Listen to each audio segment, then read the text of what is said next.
संपूर्ण महाराष्ट्रभर 6 एप्रिल रोजी मार्क्सवादी कम्युनिस्ट पक्षाच्या वतीनं आंदोलन होते. कुठं धरणे निदर्शन आहेत, कुठं रास्ता रोका आहे, कुठे साधे निवेदन आहे. एकंदरीत संपूर्ण महाराष्ट्राचं वातावरण यातून घडून निघालं आणि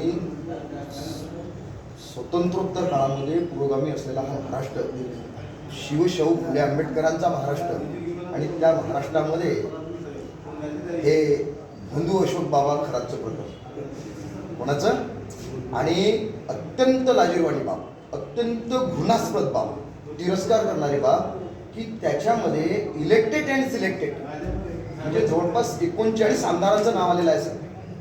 आणि महिला आयोगाच्या ज्या अध्यक्ष आहेत रुपालीताई चाकणकर आज ज्या ठिकाणावर बसलेल्या या पदाची निर्मिती करत असताना जन्मदी महिला संघटनेला किती श्रम करावे लागले आणि त्या ठिकाणी हे लोक MBA सारखं त्यांचं शिक्षण झालेले लोक त्या ठिकाणी ते तंत्र मंत्र विद्या अंगारे दुपारे घेऊन काय काय प्रकरण केले हे तुम्ही आपण आज पाहतो आणि संबंध समाज मनावर याचा खूप मोठा परिणाम झालेला आहे.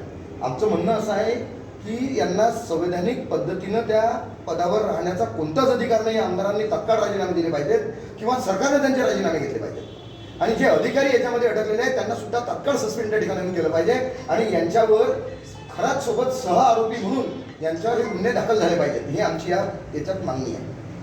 आता परिस्थिती काय झालेली आहे सर, एकंदरीत जर चित्र पाहिलं तर या मुद्द्याला सरकार सुद्धा बाजूला करते. आज तुम्ही घरी जर कधी गेले टीव्ही ओपन केली की त्याच्यावर तुम्हाला तंत्रमंत्र विद्या सर्व ते भोंदूबाबाचे ते प्रकरण चालले आहेत. यांच्यावर कठोरात कठोर कारवाई करा ही आमची या ठिकाणी मागणी आहे आणि त्यात मागण्या इतर आम्ही दिलेल्या आहेत. जर एकदा कदाचित गव्हर्नमेंटनं म्हणजे महाराष्ट्र गव्हर्नमेंटनं किंवा सेंट्रल गव्हर्नमेंटनं जर याच्याकडे लक्ष दिलं नाही तर आम्ही आगामी काळामध्ये प्रखर विज्ञाननिष्ठ तर्कशुद्ध आणि विवेकपूर्ण विचाराचे जे लोक आहेत सर फुलेशाह आंबेडकरी विचाराचे हे आम्ही संपूर्ण यांचं प्रशासन आणून या ठिकाणी पाडू.